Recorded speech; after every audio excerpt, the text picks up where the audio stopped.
It's 9 a.m. here in Los Angeles. And it's Friday, the 11th of July, AD 2025.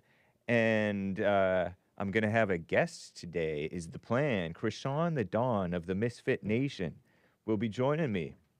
Thank you, Jesse Lee Peterson, rating the stream. What's up, Cloud Bops, Krabby Turtle, John Doe, Everblazer, Double Edge? Oh, Lord. Why am I banned? Why are you not banned is the question. But I'm live on Pilled, on Punchy TV. Yes, indeed. And other platforms. The views expressed on the Hake report do not represent Bond or JLP or even Hake. I don't represent myself, much less do my callers or my guests, Crishaun the Don of the Misfit Nation, represent me. Okay? He represents himself. And he may not even represent himself, because sometimes you're just not yourself, are you? Right? Right. And so, you people, and people say stuff and it doesn't mean what you think it means. You assign meaning to stuff that people say that isn't even there. It's like when Trump says he hates the Democrats because they hate America. It doesn't mean that he hates them with the unrighteous hatred. It doesn't mean that, but it doesn't necessarily mean that, of course. And I don't think it means it at all. And so you people thinking that words mean things. Words mean many things. The same word means many different things in many different times and places. The truth is one, as Lin Yen Chin said. So, nice. The lines are filling up. 1-888-775-3773. We're going to get going pretty soon over here, guys. Look at these beautiful hills. Reminds me of the beautiful... This is not my photograph, of course. It's a desktop. It reminds me of the beautiful purple hills over the 210 freeway. That's, for a while, they're purple. But we got to look at the ugly Hake cinematography. It's not ugly. This is actually pretty nice. Look at that beautiful fog or low-laying clouds over San Onofre State Beach, California. So no endorsement or condemnation or whatever the word is implied. All right. And this show is for general information and entertainment. Okay? Get pumped, because the pumped man himself is going to be on The Fallen State with Jesse Lee Peterson today. And that is... Oh, what did I just do?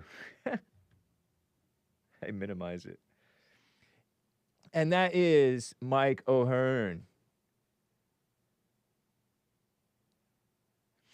whose arms are bigger. Don't answer that. Don't answer that. I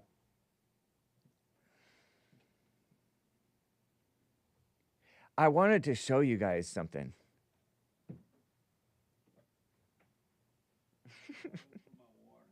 I don't see it over here. That's not what I wanted to show you. I wanted to show you guys something, but I'm going to have to... I think I might show you guys this thing. It's... but I have a guest today, so I don't really have a lot of time to dilly-dally. But I feel like I ought to do it. Let me just do this, okay? Do you mind? Okay, let me go over here, and this is... I think it'll be fun. While I get my bearings, okay? Let's see. Should I do this one? Oh no! Wait! My bag. We will be taking your calls and your super chats, guys. By the way, are you there? Are you there? Crishaun the Don are you bass guitar? Yeah, check. Can you hear me? Hey, yeah. I can hear you. Sweet. Bass guitar. Yeah. I mean, your bass guitar. Don't ask. But I just want to do this real quick. Let me refresh and play this. Other people get 5 minutes to get their bearings, so why not Hake? Let's see how this goes. Of course, you earned it. Oh man. Oh, is it muted? Oh yeah, sure enough. No, it's not. But maybe it's muted over here. Complicated business, folks. Hold on. I wonder if I pressed space, would that pause it? It did. Okay, well, here. This is important, so I'm going to come over here where I can see. No, is it? Let's see. No, it's not muted. Oh, let me refresh. Let me make sure that I have... Oh, I wonder if this is going to play. Hold on. Oh, I have something going on over here then. Yeah, it's not playing my other stuff either. Let me see. Open sound settings. I want to make sure.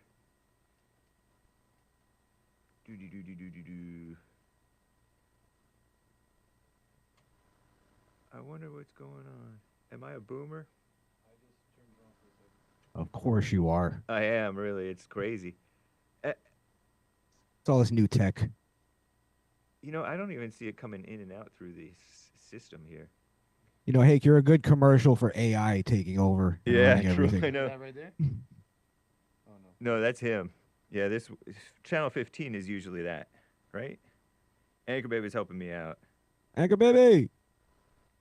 So I'm complicated business, folks. This is actually quite entertaining, guys. Okay. Here, let me go big. See, Anchor Baby's helping me out. While we get because we can't function without this audio coming in. Crishaun the Don is coming in though, guys, and you can hear his voice. And we're going to be talking about the Epstein drama, because a lot of you guys care about the Epstein thing. And we'll also touch on MAGA turning on Trump over the Epstein thing, right? MAGA is turning on Trump. And I'm going to put that in air quotes, though.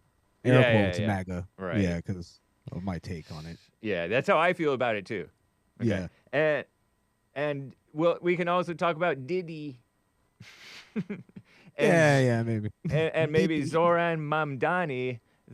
It looks like he'll probably make mayor, huh? Don't you think? He'll probably become the mayor. You think? Or no? I think it depends on who he runs against. Like if he runs against Adams, I don't see black people voting an Arab over a black man. Yeah. So I think he's gonna split that vote a little bit. Right. Oh, interesting. But Adams the Democrats have kind of turned on Eric Adams. Yeah, but that's usually good for their politicians because it's really just their progressives, I think, that turned on them.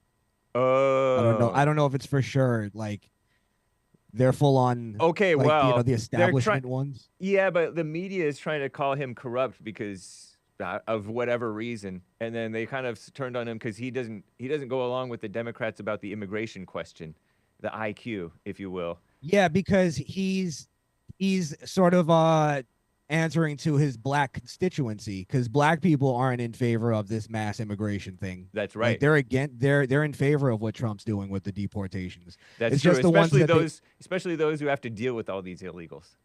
Yeah, exactly. And non-illegals because they probably lump them all together. Oh, here. Yeah. Yeah. So that's kind of the thing that they don't want to acknowledge. Totally, man. And that also black people are kind of racist against Muslims, but I'm in favor because I'm also. Oh, true. Indeed. You know, like I just don't. I have Muslim friends, but it's like the ideals are just so outlandish. Should I close and reopen my mixer thing? No. Okay. Yeah, totally. And they don't get along with the Latinos like they pretend they do. I mean, they do to a point until they don't. And then it's accusations. Oh, you're racist. No, you're racist. Which they do with everybody. Yeah. But then after the election, blacks have kind of turned against Latinos because they voted en masse for Trump. Oh, yeah, big time. Yeah, so they're almost looking at it. Even the liberal ones are looking at it like, oh, well, you guys voted for this. So they're almost kind of sticking it to the Latinos. Yeah. Big time, man. What a mess. But I was just about to say that. the sensible Hispanics and the sensible blacks, they all support Trump. I think. Yeah. Most of them. Yeah, I think so. If you're sensible, you're going to support Trump. That's just a fact. Jack. Ooh, nice. I guess we could say typically. Right. Add little words in there to kind of soften it. True. Had it. There's got to be some sensible people out there who just haven't returned to their senses on that particular issue. But, for example, Ronnie in Ohio. Nice. Yeah. And then I'm just saying there's some people that I know that are black Trump supporters, but I think they're mostly doing it as like the shock value. That's true. Then when you ask them what they believe, they haven't really changed their values. Yep. Yeah, totally. Yeah. People are, just because it's kind of like people who think that they're awake and, let me see if I can do this. Oh, no, I can't. I don't think yet. It's kind of like people who think that they're awake, but they're not awake, but they think they're awake because they've learned some facts that have shocked them, and they're awake on the Jews or on black crime or on, oh, I'm actually an Israelite. I'm actually a black Hebrew Israelite or whatever. But that's not awake. You're just a mess. Okay, so let me see if I can do this. Let me bring it. Yeah, go. I'll let you do that. No, I think that this is. Oh, it's key 3. Boom. Nice. I got him. Sweet. Okay, we're back off of mute. Audio? What's that? You got audio? Let me see. No. Not yet. Let me open this thing. Oh, Lord. Okay. Let's find out. I don't think so. Okay, let me find this thing. Reconnect to my thing. And I bet you that there's some boomerish thing that I'm doing, but I don't think so. Channel 15. Let me just put okay, at least our phones are working. Okay. We're just going to get started here. It's been 12 minutes. That's about a normal that's about typical for as much time as I waste in the opening thing. So anyway, guys. Ooh, where am I? Let's just get right on. Hold on. Oh, yeah, hold on. With the show. 1, 2, 3, 4. Oh, it's the Hake Report. The Hake Report. La, la, la. Oh, it's the Hake Report. The Hake Report. La, la. Hey, guys! I hope you're enjoying the James Hake and Crishaun the Don of the Misfit Nation a cappella version of the Hake Report theme song right about now, because we have nothing going on this computer that Hake messed up, and so we're winging it. And you can call in 1-888-775-3773. It is 888-77-JESSE, because we are on JLP's network. And the lines are filling up. There is one line open. So, boom. It's the Hake Report. The Hake Report. La, la, la. A cappella is... Oh, it's the Hake Report. The Hake Report. With Crishaun the Don. In your face. So, how you guys doing? I am fine. I have my mung green yellow beach t-shirt on, and Crishaun the Don has his Palm Beach, Florida, not necessarily Palm Beach. Yeah, where woke goes to die t-shirt. Nice. Is that one of the Misfit Nation tees?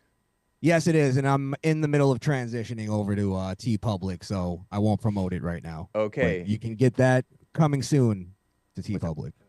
Yeah, come on in. Nice. And Anchor Baby is still working diligently to help us out on the one thing that's going on right now. Here, let me unmute He's on the phone this. on the phone with Tech. Yeah, because there's a genius on both sides of that line that he's on right now. It takes two geniuses, huh? It takes two geniuses. Really How many geniuses does it take to fix a computer? Does he sound like unplug the machine and plug it back in? Yeah. 15 seconds. I need your social security and show me Bob and Vip. Okay. I just said your wife is beautiful. Did you see that viral clip between an Indian at Popeyes? Yeah. And the Indian with the wife? He said, "Why would you say that?" So yeah, and he was really they go off about that stuff though. Okay, so does the Epstein list, does it matter to you, or does it matter objectively speaking? Not at this point. I mean, I was in the camp, like I was following it to some degree, but I didn't put too much stock into it just because of even if it was completely true, the chances of that actually going through and people getting arrested and all that stuff, it's like I didn't see that coming. However, it's like I was more in the place of like, all right, I'm done with the speculation and all that stuff. I'm just gonna wait for the evidence, and the supposed evidence came out, and there wasn't really anything that we didn't already know. Right. You know what I mean? Now, I'm not saying that I don't believe the evidence never existed. I honestly don't know. Yeah. I think it's possible. It's definitely plausible that the evidence was destroyed. If I were to speculate, I would say somewhere like during the Biden administration. And that's kind of the speculation going on now. Was that what the whole the thing of them going after Trump's documents and raiding Mar-a-Lago and all that stuff was that Trump supposedly had all the files. Oh, really? And that's what one theory you've heard it says? That's a theory that I've heard that I could say may be plausible. Yeah. And then if you think about it at this point, like Trump, if that is true, Trump couldn't really come out and say, yeah, I saw this in these classified documents. He can't say that as the president. He would have to be kind of quiet about it. Interesting. You get what I'm saying? So it's like I kind of get why, I kind of get why he's being the way he is about it. Like he can't say much if that's the truth. Right. The thing is like, because we could kind of just tie in everything, like, because it's all just one big mess. Like even with like the MAGA party that's turning against him, the sect of the MAGA party, because there's a lot of people that I think are sort of lying and virtue signaling on our side about this whole thing. Where the lying comes in is a lot of people are going, well, I voted for Trump to solve this Epstein thing, and it's like, no, you didn't, because Trump never promised that. True. Like when he was even questioned about it on the I think it was the Lex Friedman podcast, he said, I'm going to take a look into the Epstein thing. I don't know if I'm going to release it because it could implicate a lot of innocent people. Right, and that's been his line consistently. I heard that same thing on the radio coming into work today. Bill O'Reilly said that Trump told him that there could be like people who just went to the island or whatever, and they're being blackmailed for something that they didn't even do. Well, think about it, because what they're saying is the list that either existed or didn't exist, even in the theory, is that it was a list of all of his clientele. It wasn't just the people that he was pimping for, you know what I mean? The ones that he was getting women for and stuff like that. It was also the people he just did business with, because he was like some kind of stockbroker or financial guy or whatever, supposedly. Which that's always up for question. Right. Yeah, that who knows what he really did. Yeah. Of course, there's like question marks on the whole thing, but the point is that if they were to just put out, because they did it with the flight logs, right? they put out the flight logs, and pretty much everybody on the flight logs got kind of like publicly crucified to a degree. Yeah. So it's like including Trump as well. They tried to Right. do it with Trump, where they go, oh well, he's on the flight logs too, so that means he was on the island. And it's like, no, if you actually look into the story, what it was is that Trump's jet broke down, and Epstein offered to let him use his jet. Epstein wasn't even there. Wow. So it had nothing to really do other than him just letting him borrow his jet. So is it the true? point, Speaking of Trump, to interrupt you briefly, go ahead. Go ahead. is it true that Trump banned him from Mar-a-Lago or something like that? Yeah, there's like court documents that say that. I don't. Okay. I always try to look up like police reports and stuff, but you can't find them. Yeah, but police wouldn't even necessarily have that unless Epstein tried and then got arrested. But why would he try it and get arrested if he was told he's been banned? You know? Yeah, but I'm just being fair to the whole thing. But so like, he may or may not have been banned. Well, I think he was, because it was brought up in a court case, in Epstein's one of Epstein's court cases from back in like 2008 or something like that. Okay.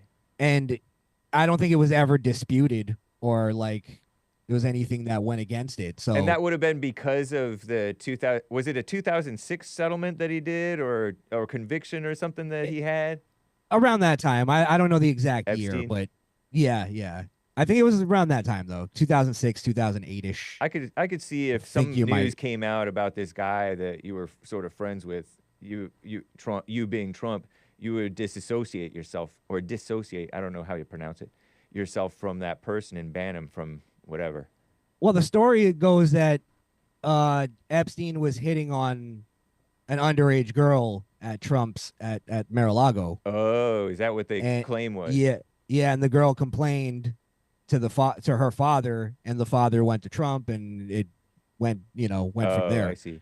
Yeah. I don't know if that's the exact the going to the father and according all to that the stuff. hearsay or whatever. Yeah. But supposedly Trump banned him from Mar-a-Lago. He never was allowed to return. Right. And then I believe he also was cooperating with the police in the report and all that. Okay, so get back to your point, because you were starting to say your point, and before I interrupted you about asking about Trump. Banning. I'm just saying, I think that's where a lot of the lying and the virtue signal is coming from the people who are going, I'm going against Trump now, or I'm not MAGA anymore, or they're, because again, Trump never promised that, so you didn't vote for Trump for the Epstein thing, and if you did, that was your own conjecture that you made up in your own head. You get what I'm saying? Right. So, and again, it's funny because people will say that my take on this is naive, or it's like milk toast or whatever, and I'm like, yeah, sure, but I think it's more naive to believe that they didn't get rid of the evidence after all that time that they had, up until now. That you're telling me this entire ring, this pedophile ring involving the most powerful people in the world internationally, who were in charge of the CIA and the FBI, who had the evidence, they didn't get rid of it within even the Biden administration. Right. It's naive. That's a good point, huh? Yeah, I think that it's almost naive to believe there was a lot of evidence to begin with. Criminals just don't keep evidence. True, and a blackmailer would keep. If somebody's willing to blackmail, they're also willing to lie. So they would keep fake evidence. They would keep lies. If they're willing to blackmail you, they're willing to lie about you too. It's not like these are honest. Not like Epstein, if he was a blackmailer type of a guy, doesn't sound like he would be an honest person. Yeah, I'm just saying, even after the blackmailing, because once the jig is up and you're like, okay, you gotta burn the evidence, and then you start from scratch. It's just there's nothing there that's gonna be even the evidence itself. That's true. There was a period of time in which he was kind of in trouble before they actually raided the island, huh? Yeah, you don't think he got smarter? There was time to destroy something if there was something to destroy. Right. And then here's where I think it's kind of interesting too. Yeah. Oh. Yeah, I hear my yapping. I think that's good news. I hear it. I actually hear it too. Yeah, sweet. Okay, cool. Thank you, Anchor Baby, working your magic. Yeah, it's going. Sweet. Very cool. Awesome. Nice. Awesome. Anyway, but that's not important to right now, because we don't need it right now. But we have it. Sweet. Good to better to have it and not need it than to need it and not have it. Am exactly. Because then when you don't have it, you're gonna find every excuse to like need it. I right? Right. Like, dang, Like the whole first 12 minutes of the show, I didn't actually need it. We did the acapella and it was beautiful, mildly. I think you should just play the acapella from now on. Yeah. Isolate it. Right. Okay, so Victor Davis Hanson is a smart guy on talking and saying stuff, and he tends to be a reliable source, I think. He's been on Fox News and stuff. He's a professor or something. And he said that he thinks Epstein was not good at much other than blackmail. And then he would like rub elbows with all these people and get them to invest in. So that's how he got a bunch of money. And was rubbing elbows with people, getting them to invest, and then, surprise, I'm dirty or something like that. And now you're dirty too. And also there's pictures of you, and this can look very compromising, even if they didn't do anything, maybe. I don't know. And so that's what his theory is, that there's a whole lot of people who are innocent who just went to the island and they were being blackmailed, according to his theory. And that sounds reasonable. And Trump, being a reasonable, fair-minded person who knows what it is to be smeared and slandered by women and people, he took up for Mike Tyson over his being railroaded in the rape conviction. Mm-hmm. He knows to kind of protect the innocent. And that's what basically he's doing. And that this is just a messy, dirty person, and messy, dirty people are interested in it. Well, that's kind of my point from earlier, is like, if Trump were to put out a list, let's just say he just put out a list of printed on a piece of paper, a list of celebrities. This is how much power Trump has, and he's not using it to where people call him a fascist. Right. He could literally just put out a list of all the people he hates. Yeah. And goes, this is the Epstein list right here. Right. With no evidence, no kind of due process or anything. And literally the entire world will go against all of those people. Yeah. Right? Totally. Would you agree with that? Or No, there would be some pushback. There'd be like, oh, you're being selective about your list, because more than just him knows about some list or what bit of evidence and stuff. Honestly, somebody named Ted Frank on X said that this thing these lawyers have gone through it for decades, and they've sued the pants off of anybody remotely associated with Epstein, including Chase Bank or JP Morgan at least. Yeah. Because JP Morgan held his money, right? That he banked with them or something. I don't know. And they had to pay out that woman, Virginia Giuffre, that woman who committed suicide. She was she had a famous happy picture with Prince Andrew. Yeah. So you're not going to get much than that, because there isn't much more. You're not going to really. Well, that's the thing too with that woman, is that supposedly that's where the whole entire theory came from, of it being an international sex ring. It was Virginia Giuffre? Yeah, she was one of them. She was like the main one, but she supposedly she accused Prince, was it Prince Andrew? Andrew, I think. Yeah. Yeah, with the one she's in the picture with. And then she was smiling and looked happy, by the way. Yeah, and then she recanted it. She took back the story. Oh, really? Yeah. I don't know if she full on said that it wasn't true, but I don't know what the exact quote was, but she recanted it.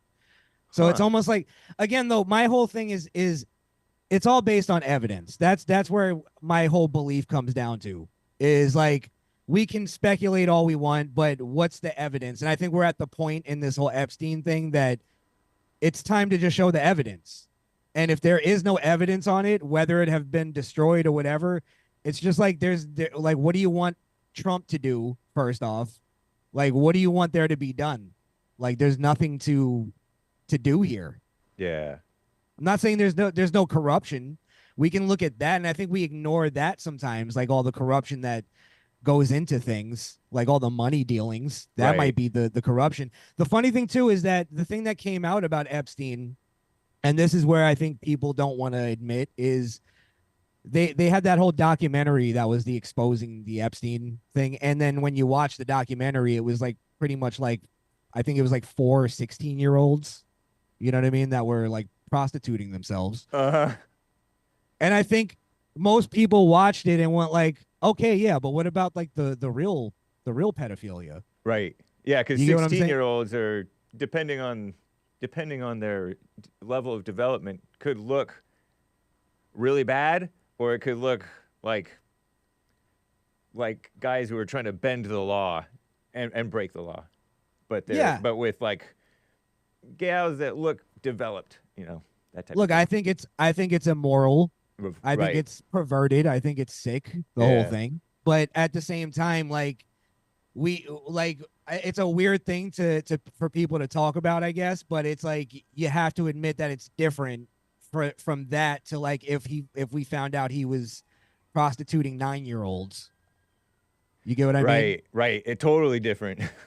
So that's where I think a lot of the virtue signaling comes in, where this whole thing where I first got interested into it, like at the very beginning, was it was presented as like, hey, there's this huge ring of powerful elite people and rich people that have this sex ring going on where they're trafficking underage kids. Yeah. And I'm like, okay, we're gonna take that down. Let's go for it. I'm all in. Sign me up.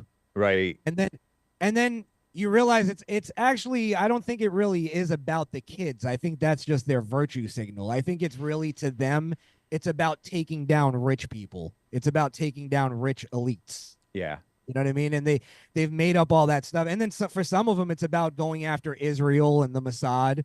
Some of them, it's about going after the American government. Yeah, true. Like it's got all these other ulterior motives that they're kind of lying, and they're using the kids to virtue signal. Well, it's about the kids. It's about the kids. And I'm like, I'm all for taking down pedophiles and you know, going after them. Like I'm not the person that's like gonna apologize for them at all. But show me the evidence that somebody's a pedophile. Right. Show me the evidence. People just want to assume. Yeah. Judgmental. Right, Thrills. right.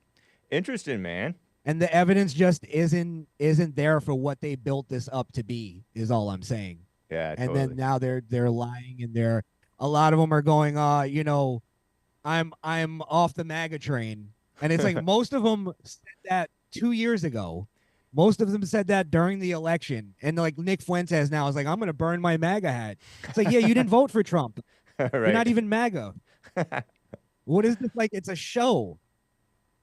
Burn your MAGA hat. Go Fair ahead, enough. I guess. Yeah. He'll be back. Nothing. He'll be back. Like you said, it's a show. Yeah. And that shows that to them, it was just a catchphrase. They don't really care about making America great again. Like, I don't care if Trump turned against MAGA. I'm still going to wear a MAGA hat. Nice. Because I believe in America. It's not about Trump. You get what I'm saying? To them, it was just a catchphrase. It was just fandom. Yeah. That's why they wore their MAGA hat. Like, it doesn't mean anything to them. So they're just going to go ahead and burn it. Go ahead. It's like burning Nikes. Yeah, mature people have loyalty and also are slow to judge. Immature people or showmen, like you said, because you said it's a show, are quick to judge, or at least act like they're quick to judge. But there's different people. Like, I can't see Nick Fuentes full-blown ever turning on Trump. Like, he may say stuff like that, but Nick Fuentes seems like when it comes down to it, he'll be pretty down to earth. I think.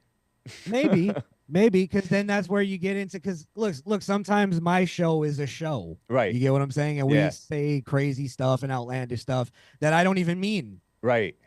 Yeah, so exactly. You could clip that out and go, hey, I disclaim it. I don't even represent myself. You know, you say stuff and then years later you're like, I said that? I don't think I meant that. You don't even remember the mindset or why you said it or agree with yourself necessarily, or you just don't know. So sometimes I say, my name is Chris. I'm the actor that plays Crishaun the Don. That's right. I want to get to a call or two Wait, here. Yeah, go ahead. Can I just say this one thing? Because I don't want to make it sound like I'm saying there was nothing on the Epstein case. Right. He was definitely prostituting underage girls. They found I won't say it just out of Child respect stuff. to you. CP. Okay. CP. Oh, really? Yeah. Now that's the question I have: is what was the? And I don't want to see it, and that's Me why I neither. understand why they're not going to put it out. But can they explain whether it was like just downloaded off the internet, or was it like people that we would know in the videos? Yeah. That's the things that I think the Trump administration should be a little more clearer on, making clear to us as the American people, just because of how, I guess, how sensitive it is. Yeah. Again, I'm just like, all right, it's whatever. It's like, I'm looking at a lot of them are going, I don't care about Trump's victories. And it's like, do you not see what like Trump is doing right now is like immigration, the big, beautiful bill. He's got Iran on lock. They just won this trans sports lawsuit. It's like, you're going to just forget about all that because Trump didn't solve your conspiracy theory. All right. Sure. You know, you brought up the, before I get, no, I can't. I got to get to a call while we're at least somewhat on this Epstein thing. Let's get to Manuel in California. Manuel, thank you for calling and holding, man. You're live with Crishaun the Don and Hake. Hey guys, how you guys doing? Doing well, man. It's good to hear from you as always. What's up, Manny? Yeah. Man, I thought this whole Epstein List thing, it's kind of a fiasco. I'm kind of upset that it's not going to be released, but I'm not worried about the list. To start from the beginning, Jeffrey Epstein worked for, I can't remember the guy's name, but they started the Ponzi scheme, Tower Financial or something like that, in the 80s. And they ended up getting busted, but he didn't get busted, just the owner of Tower or whatever. And then from there, he moved on to meeting Lex Wexner, which was the owner of Victoria's Secret. And they got into not drafting, but recruiting, looking for models for like Abercrombie and Fitch, Victoria's Secret, small companies like that. The whole CP thing, I really don't believe it's CP as in below the age of 14. I'm pretty sure it's like all 14 to 17-year-olds is what they're talking about when it comes to the CP situation. That makes sense because those were the people that he was recruiting or they were recruiting. Right. Yeah. And that whole Mar-a-Lago thing, like, Crishaun was saying, yeah, he did get kicked out because, like he said, there was he was probably recruiting or something like that, or hitting on a girl. And Trump was like, no, you know, that can't be happening here, because I think by that time he had already been convicted once. Don't quote me on that, but I'm pretty sure he might have been convicted already one time by that time. But I don't care about the list, because the list is whatever. Like you guys said, anyone could have been on that plane, even if Trump was on the plane. Like you said, it broke down or whatever. That's not a big deal. It's not a admission of guilt. My thing is that he owned not a bunch of property, but he had other properties. One in New Mexico that was 7,500 acres of land. And in that house, there was like 10,000 cameras in there. So there's got to be video evidence of something. The blackmail, I can care less about the CP stuff. It's more about blackmail. I'm sure they're blackmailing politicians or blackmailing business owners or whatever. And then he also owned a building in Manhattan, which is like an old embassy building, I think. And same thing, 10,000 cameras in that place. You know, you're pretty close to D.C., where there's a lot of politicians or high-ranked people. I'm sure you can get anybody to do something wrong, you know. And it's like just a simple click of a picture. A guy that's married that's not supposed to be doing that kind of, you know, cheating on his wife, you know, that's blackmail enough to get him to do as you will. Yeah, the frustration about the list, I think it's a little over-exaggerated. Like you guys are saying, like it's getting a little wild. But my thing is, I want to see the camera footage. I don't want to see like CP and stuff like that, but I want to know which politicians were involved. I'm sure Trump is not involved. Even if he was involved, I'm sure that, like you guys said, the evidence would have been put out. I mean, they went after a girl that said that. What was that girl that went after him for the sexual assault charges? And it was completely made up, pretty much. She even said that rape was sexy on live television. Yeah, you're talking about that woman who went after Trump. I'm blanking on her name. I like that girl. I mean, she's funny. What? He makes. I'm just saying. I'm just saying that woman has a funny, crazy face. That. Okay. That's what I mean. Wasn't her cat named Vagina? Maybe. Is that her? Yeah. It sounds like it. Yeah, she was some weird columnist gal. Yeah. Yeah, and she was Kate Rock. Emmanuel, you make a really good point. Like, a lot of people have taken the sort of hyperbolic thing of like the Epstein Island that, that just means like you've engaged in pedophilia. That doesn't, like, blackmail doesn't just mean that. It could be cheating on your wife with an of-age woman. It could mean just doing a line of coke on camera. It could mean a lie that looks like it could be true. Yeah. Right. Or you walk into a room with a girl. Encounter too. It could be all that. It could be a plethora of things, and I think we've just taken to that one thing, that one crime, and it's like, yeah, maybe that is there, but it could be a lot of other things. There could be like politicians that we know and like that are like straight up drug addicts. Yeah. Which I believe is true. Totally that's could be. important. Just as important as them being a pedophile. Yep. It's not like the general population is any less evil than the politicians and bureaucrats who are running it. Right. Not to snitch on myself, but it's like, I know for sure half of those people are probably on drugs. You know, you're staying up hours on end. I'm sure they're doing Adderall or some other type of drug, and I'm sure there's parties that go on and blah, blah, blah. You know, little simple things like that where they're just like, oh, man, I hope my wife doesn't find this out. Yeah. Or I hope my constituents don't see this. You know what I mean? The small, simple things, but people get stuck on the PDF stuff. I get it. Like, it's disgusting, but I don't know. Like you're saying, they're jumping off the train. And Trump never promised to release any of this stuff, did he? Correct. He never promised it. Yeah. It's just the big talkers in his administration may have teased like they would. Yeah, go ahead. Let me add to that too. Pam Bondi, the whole thing where everybody's going, oh, she said that the flight log was, or not the flight log, the client list was on her desk.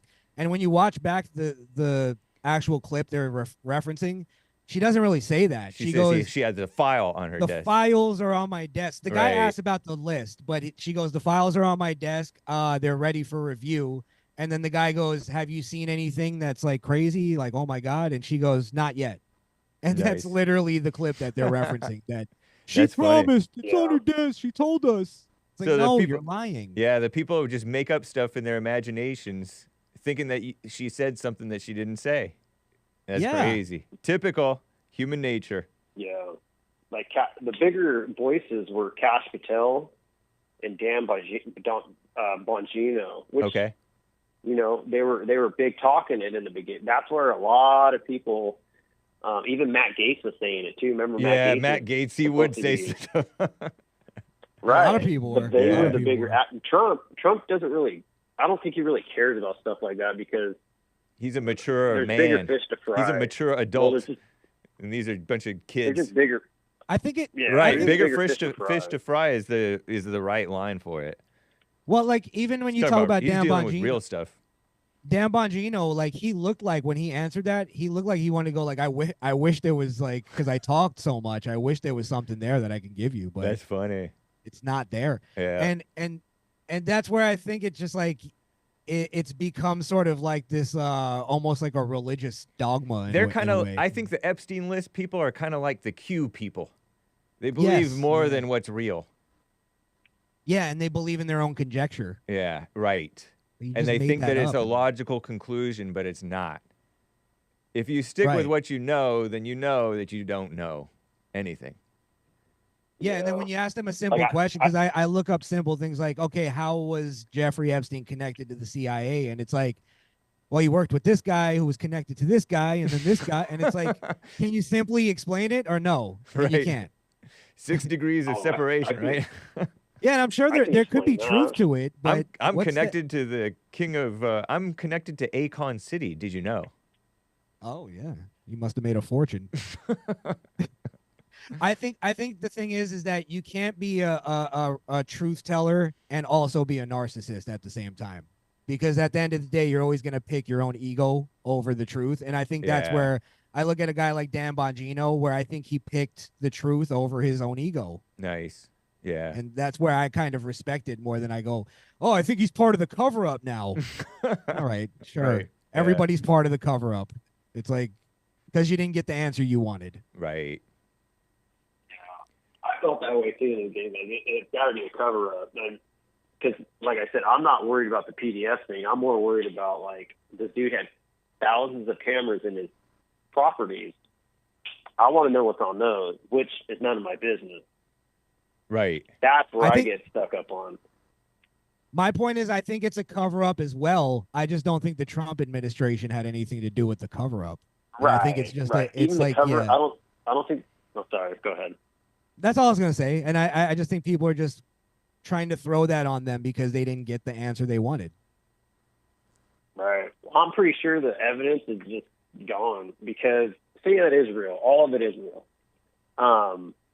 Releasing that would be like a detrimental thing. I bet you there'd be hundreds of people, thousands of people probably caught up in this mess, and it would. I don't think it would solve what people really think. They're not going to go down and find the exact people that are doing this, who's on top, but there had to be something going on. It's not really enough evidence out there to really do anything to prove anything or even to take some of the court over. You know, because you got to prove over reasonable doubt. You know, hearsay is not enough proof. Yeah, totally. Well, that shows you that a lot of these quote unquote law and order right wingers really don't care about due process. They really don't care if it's somebody they hate. They'll go right after them, just like the left does. Yeah. Human nature is evil. You guys don't like Nick? Absolutely. You guys don't like Nick Fuentes? I totally love Nick Fuentes. That's why I was defending him and saying, I think it's just partly show, and he's young and whatever. I totally love him. And don't get it twisted. I love Nick Fuentes, too. Yeah. I think he's hilarious. I just don't take him. I think he's more than hilarious. I think he's brilliant. But sometimes when you're young and a showman, you may say more than you really believe, or you may say more than you know, or whatever. I don't know. I haven't really kept up with the stuff that he's said, but I did hear him say something about Trump making the administration is not trustworthy. They expose themselves as not trustworthy or something like that. And the administration I don't necessarily trust, but Trump has been consistent throughout this whole since 2015, he's been quite consistent. I recently had a turnaround on Nick Fuentes because I realized he hates his fan base just as much as I do. Nice. He goes off on his own fan base because they twist his words too. Yep. To take it to meaning like he wants to see what's the final solution. Like, you know what I mean? Right. It's like, I don't think that he would do what his fans do, because his fans, if you talk badly about him on the internet and it goes viral or something, his fans will harass you like crazy, some of them, because he has a lot of fans. So there's like crazy ones who will go crazy on you. And I've seen Jesse's supporters sometimes go crazy on people who criticize Jesse. And it's not what Jesse would do, and I don't think it's what Nick would do.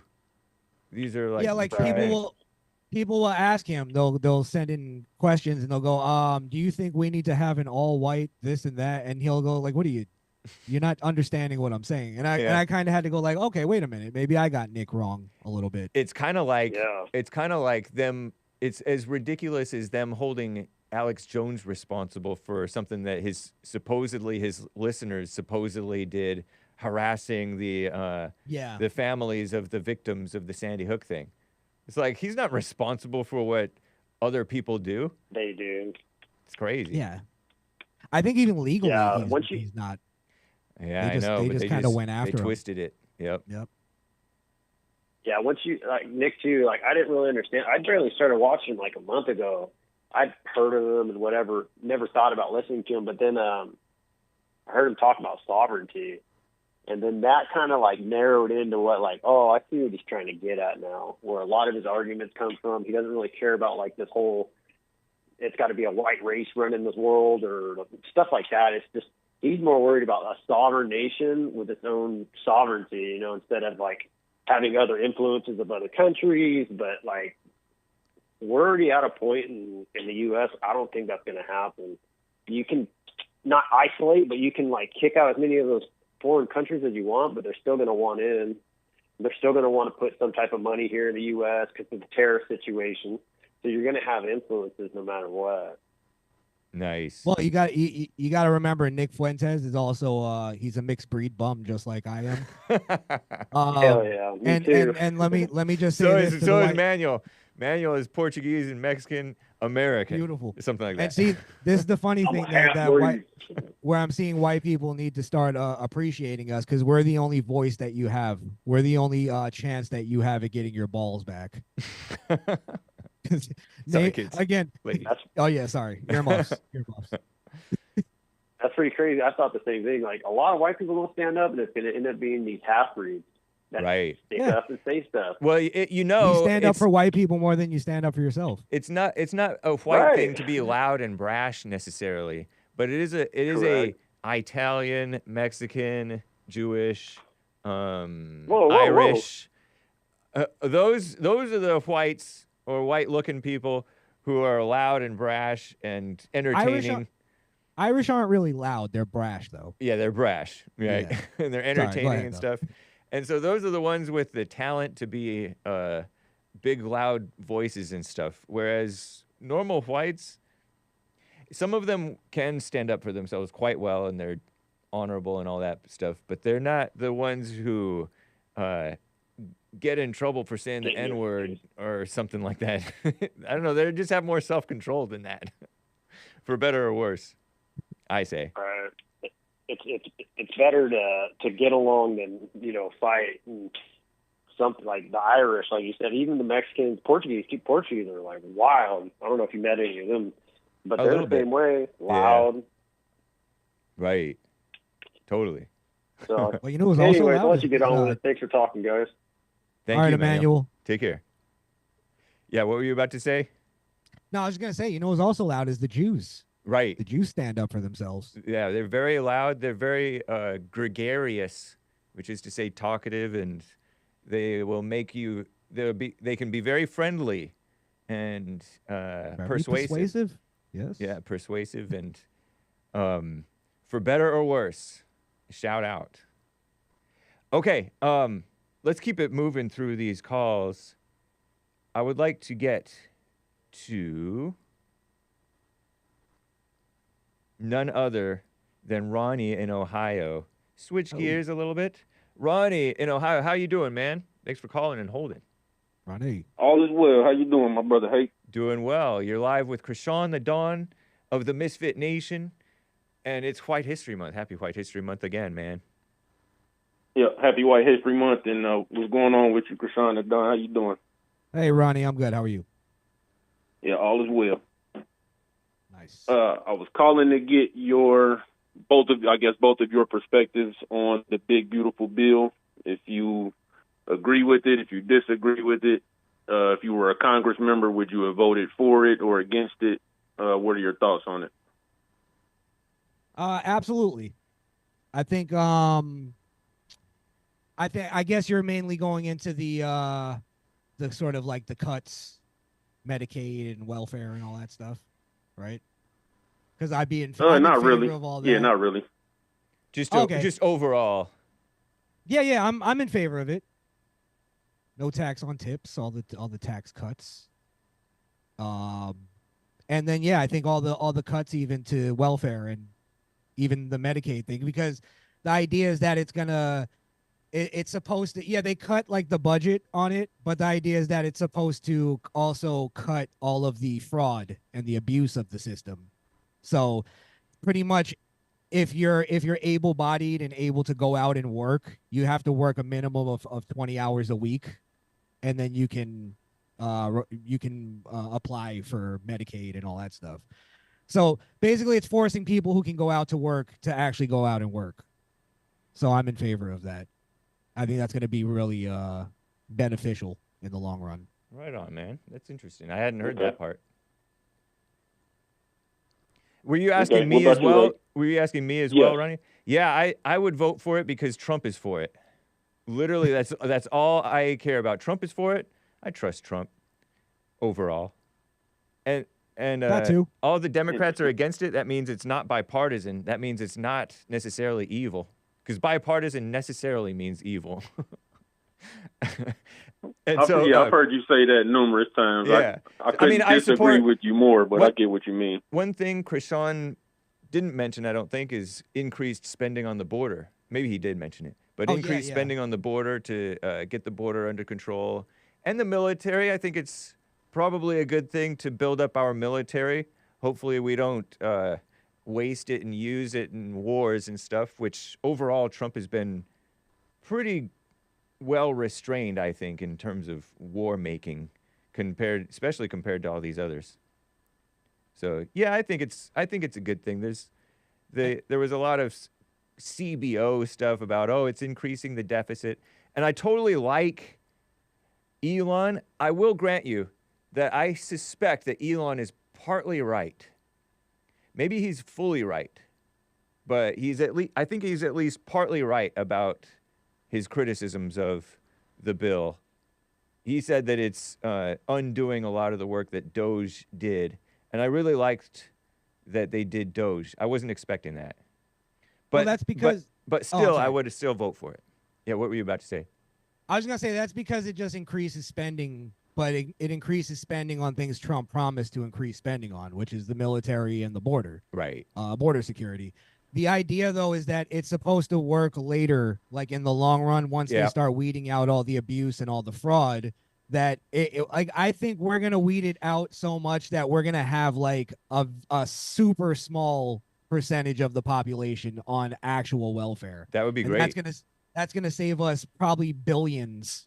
Yeah, 60-something% I've heard over the years of our spending is social spending. Of the national budget is social spending. People criticize military spending. It's not even close to that. No. Yeah. And think about it just from your like own personal budgeting and spending, right? Like if you had your budget and you're like, okay, now I'm gonna start just giving away my money to people. Yeah, I paid all my bills, but I'm gonna just give away all my money. Eventually, that's gonna catch up to you. You just can't give away the rest of your money after you pay your bills. Like nice. you have to be smarter about your spending, and then you have to invest your money into other things. It's just like it's people don't think in the long term; they just want it right now. And usually that's how Trump's policies tend to work. Is like later on you realize, oh yeah, I was kind of wrong about that. Yeah, totally. Yeah. Go ahead, Ronnie. I like to look at it as my personal budget also. So I know that if I was in the trillions of debt that the United States is in, I don't think I would be campaigning to make a decision that's going to add $2 more trillion to that debt. And if I did, it would have to be at a beneficial cost. For instance, I think the first Trump tax cuts added almost $2 trillion, and that was primarily for the corporate tax rate to be reduced from like 35% down to like 20-something. I don't think that that's a good thing. Whereas with Obamacare, that added $2 trillion to the debt, but it also got 20 million Americans coverage that they didn't previously have. So it depends on at what cost are we doing this, and if we're adding another $2 trillion to the overall debt, it's got to be at a good cost. And if you're talking, no tax on tips, go ahead. I think you're talking a little too broadly when you say like, it costed us $2 billion. I think you said, or but, trillion. Yeah, but mind-boggling numbers. I have no comprehension of this stuff. Huge difference. And I got a little quick example I can go through with you, Hake, on the difference. Let me just say this though. I think you're missing the context though of like the people that it got free healthcare. You know what I mean? Because there are people that take advantage of the system. A lot of people, especially during the Obama administration, where they made it like completely easy to do it. So that's the point, is that it's to cut all of the abuse. So yeah, it's going to cut a lot of people off of Medicare, but really all they have to do is go work 20 hours a week. Honestly, I have no sympathy for that. I work 40 hours a week, sometimes more. Like, sorry, I work full time. Right. What do you like? Do you want me to feel bad for them? Yeah, and no, and I don't think that the $2 trillion on the big beautiful bill, I don't think that the $2 trillion cost is either totally or even mostly tied to the Medicaid cuts. This is going to be more tax cuts. This is going to be the Trump accounts that's going to babies that are born over like the next 4 years. Sweet. These are going towards the border, which we've already seen like virtually zero crossings. So I'm not sure why we need to spend more money on a problem if we fixed it already. And then people have been complaining for years, especially when Biden was in office, about spending money on the military and us needing to focus more of that money here at home. So I didn't get your take on the border. You said because we fixed the problem, we shouldn't put any more money into it? I said I don't see why we need to. Because it's Trump had a great line during his State of the Union where he said we didn't need a new law, we just needed a new president. And Tom Homan, like I always shout out Tom Homan. I think he's one of the hardest working Americans. I admire that man. If every American approached their job the way he approaches his job, we'd be a much better off country. I agree. Tom Homan, and he's been touting the fact that the border crossings are virtually a zero. White history So that's hero. why I'm saying I don't see why we need to actually commit any more money towards the border. It might have to do with deportations as well, because deportation numbers are woefully low, I hear. I heard that Trump hasn't even really put out any official deportation numbers. There's all these judges, so-called, who are getting in the way of it. And there's organizations and individuals who are aiding and abetting the illegals to stay here, and the illegals are fighting. So I wonder if some of that border stuff has to do with dealing with the illegal alien problem that we have that persists. I think the numbers that I saw was like 15,000 a month. Wow, so that's far. low. Is that low? Low, yeah. Yeah.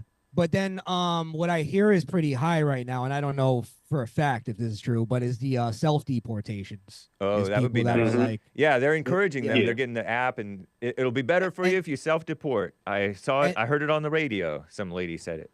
And it's actually cheaper for us for them to do that. And then I think they have some kind of thing. I heard DeSantis talking about it, that they have like a program where they're helping people self-deport, which I don't think is even self-deporting, right? Yeah.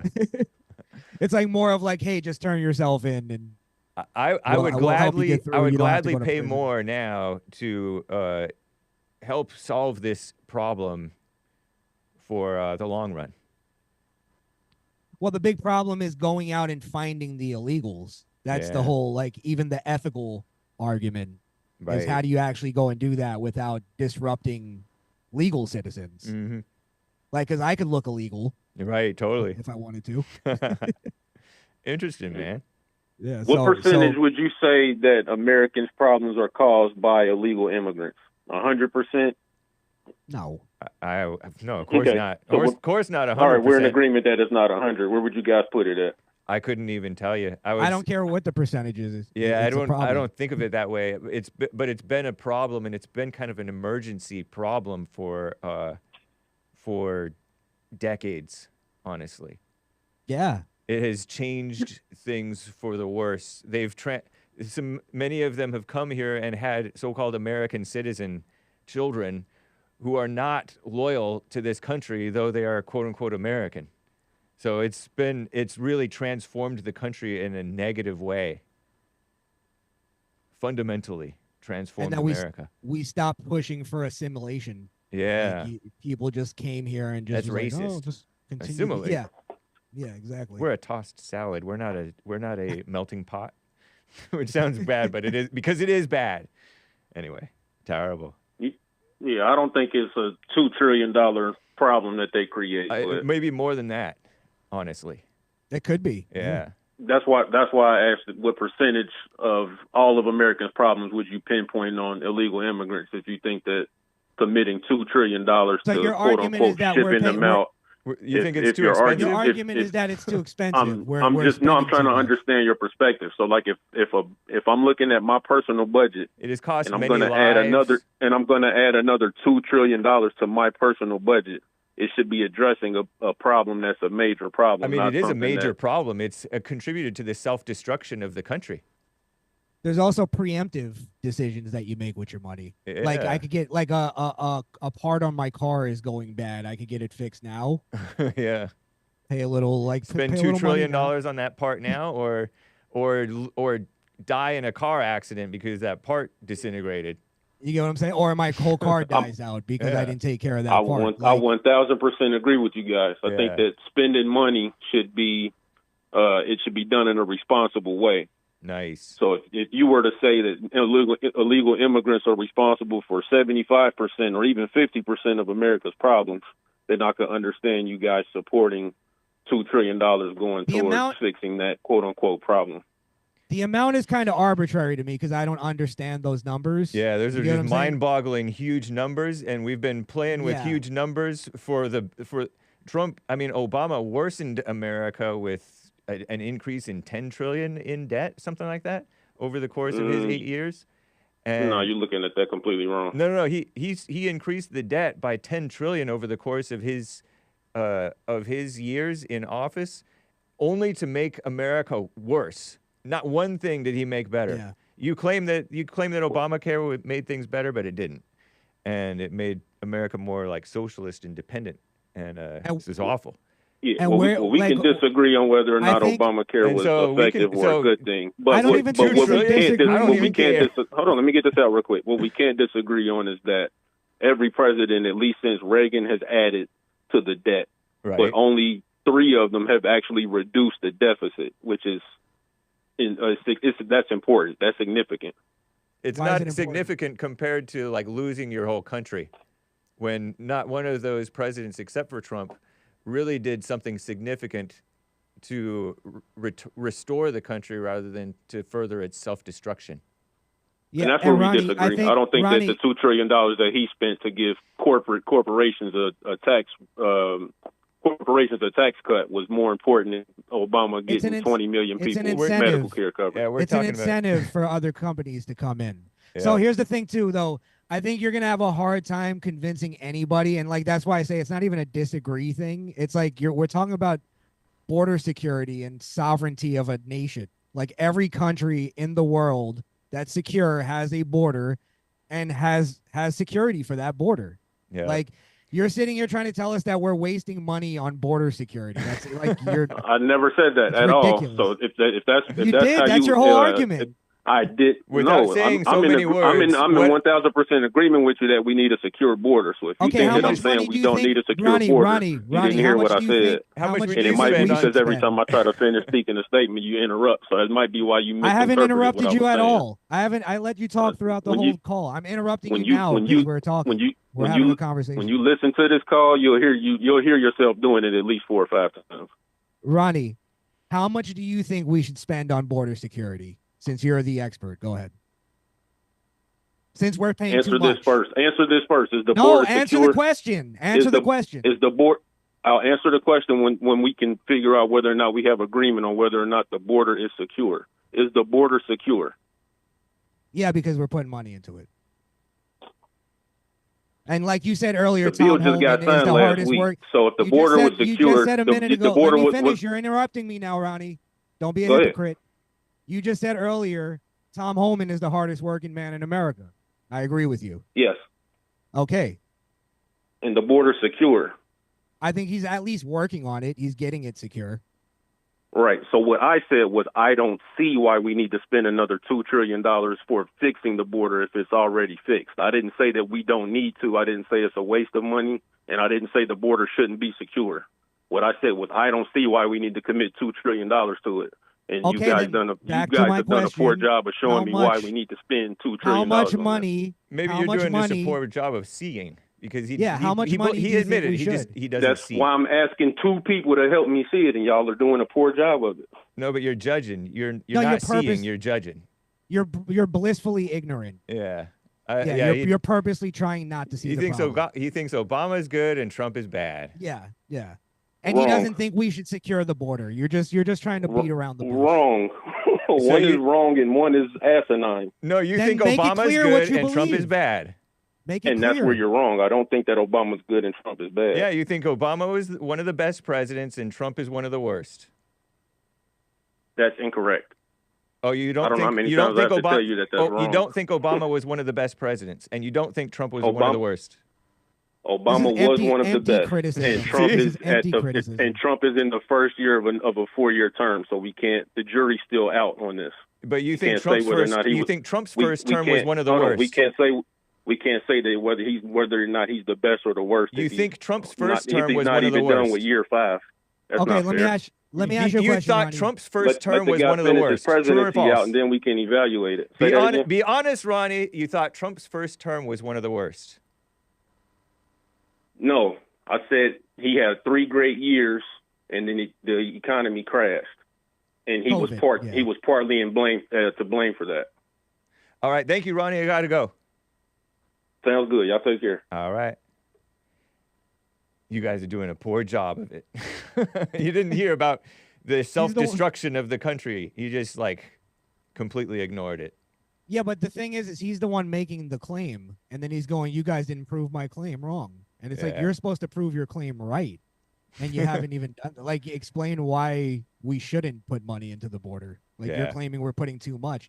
Give us a number, and then we can go off of that, so we can at least have some kind of foundation to the argument. Yeah. That's that intellectual phoniness when you're lost in your intellect. William in California is on the line over here. William, you're live with Crishaun the Don of the Misfit Nation and Hake.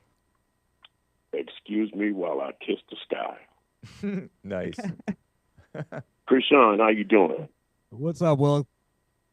And James, how are you? Doing fine, sir.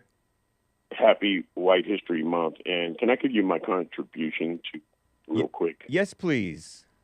Okay. We're going to start off with Chester Nimitz. Oh. I've heard this name before. I gotta pull this up.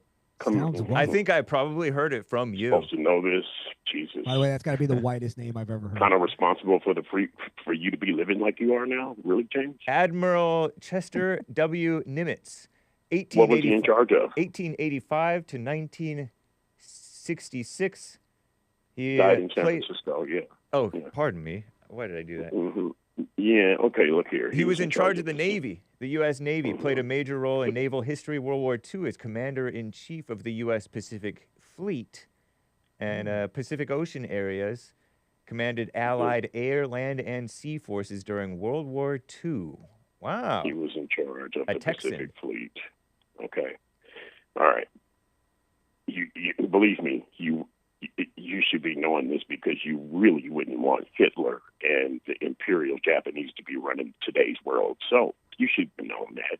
The second one is Spencer Tracy? Spencer Reactor? Tracy. Yeah. Tracy, probably. Yeah. Oh, American actor. Wow, what a Chad.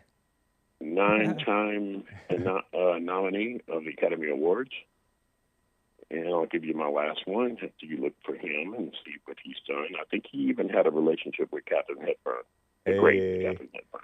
Hey, did she stay with him? Well, they did that movie together, with Sidney Poitier, Ozzie Davis, and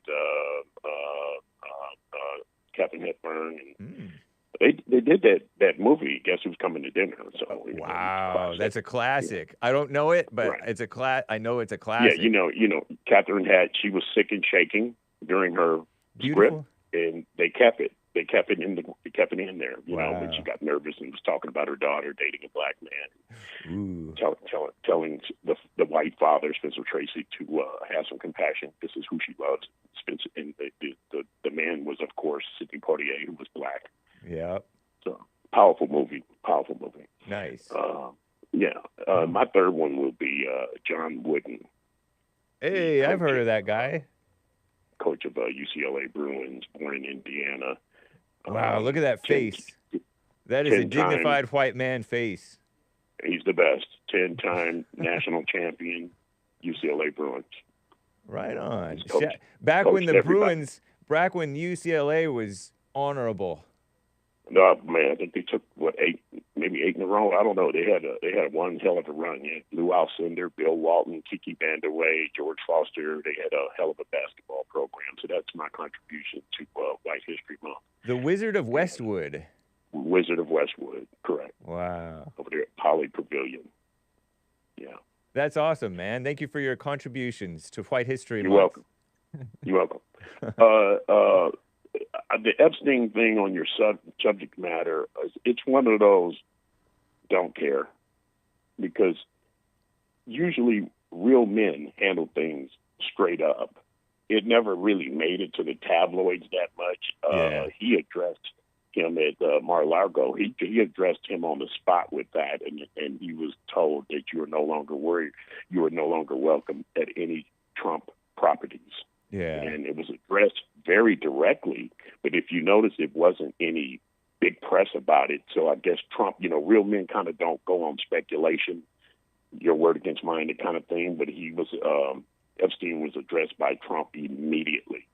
And so I think it's one of those I don't care things. Yeah. Yeah, it almost feels like gossip while you're talking about it. That's why I never really covered it too much on my show. Yeah. Because I'm like, I deal in facts and evidence. Yeah. Yeah, it doesn't really come up on my radar as being a concern, because really, if you think about it, liberals and Democrats, they have no masculinity. That's something I noticed about them, very much so. Yeah, that's so true, man. Minus any of that. It is very undignified. All this shrieking and shrill, conspiracy theory-ing about the Epstein thing. It is not manly. I don't even think it's worth even talking about, really. Yeah.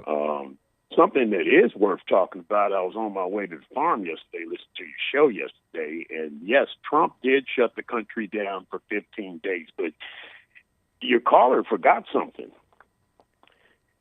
The person that he voted for in 2024, it was she and her running mate, Joe Biden, who really shut the country down for over 20 months. Now, just to clarify, I don't think Ronnie voted for Kamala. No, it's not. We're talking about, is that Robert? No. Oh. Remember he said he's messed the country up? No, that's not true. Because Robert was mad about the shutdowns, too. Yeah, Robert didn't either. Robert would never vote for Kamala. I want to answer. Yeah, go ahead. Can I continue? No, go ahead. Go ahead. Excuse me one second. Go ahead. Okay, listen. It was 15 days, and you have to remember it was under the pressure of Congress to shut it down. That was Nancy Pelosi and the gang that was begging for him to shut it down. And if you remember, Joe Biden and Kamala Harris hid in the basement with no campaigning and had this spectacular election that was very fair. Remember? Yeah. Yes, totally. They shut the country down. So he's got that wrong.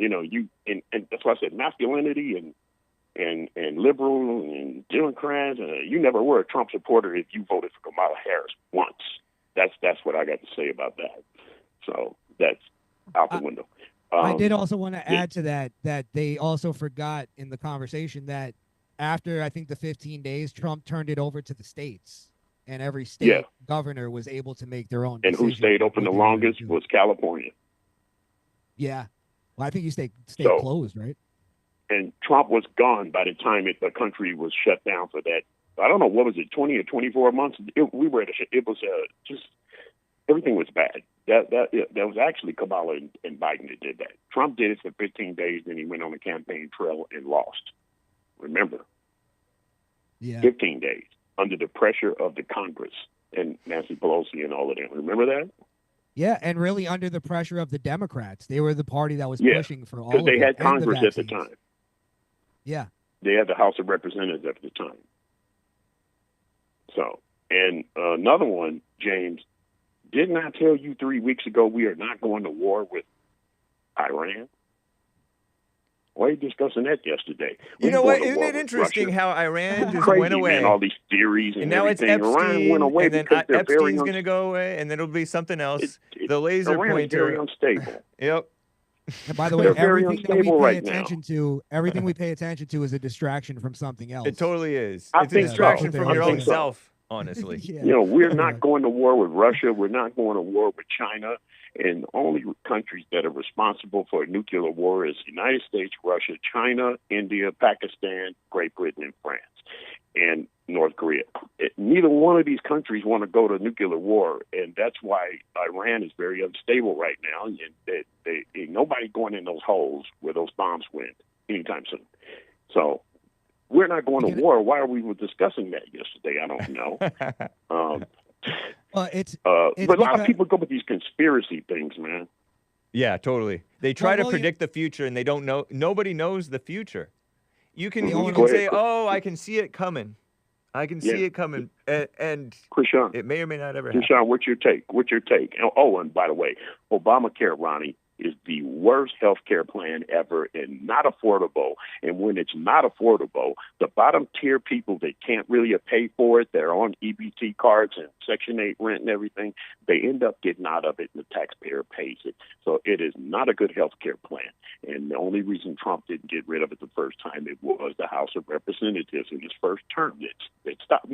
Wasn't it McCain? The last vote? Yeah, he did the famous thumbs down. And I remember confronting Ronnie about who is the reason that it didn't get overturned. Who is the deciding vote? And he did it very dramatically.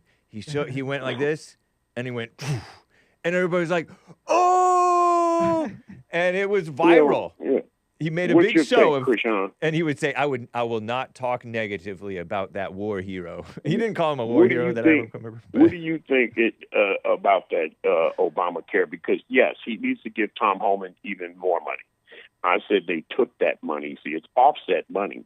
He took from programs, social services, and remember he cut off Stacey Abrams from getting $2 billion deposited to an account with $100. Remember that?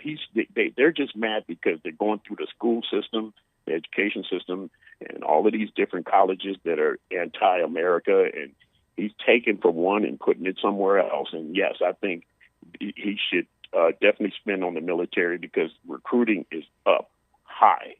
And yes, fund them, fund the border. All that's good. No tips on what's that? No tax on tips. Yep. Your kid gets teeth in his head and starts walking. You no longer get to be on welfare until 18. Has to be 5 years old. You got to go to work. All the beautiful bill is good. Beautiful bill is good. Right on, man. Thank you. It's a major win too. Yeah, that's cool. Yeah. Trump gets stuff done, unlike Akon. Trump is a builder. And I like Akon, I think. He's saying some fun stuff. You remember when he started building that city? And no, I didn't know that. Oh, yeah. I just heard about it just today on Black Friday on the JLP show. It was a few years happy ago. Black Friday, too. Sorry. Thank you. You too. Oh, the Black Friday. I see the blacks have turned the Carnival into the Waffle Houses of the seas. But you were talking Steve yesterday, who was an absolute scrote. He's funny. You know, I don't know what scrote is, but it must be an entertaining person. Yeah, you look it up and you'll crack up. He's a delightful man. No, masculinity and liberalism does not mix. That's all I got to say. Right on. You guys have a good weekend. Oh. Okay, thank you, man.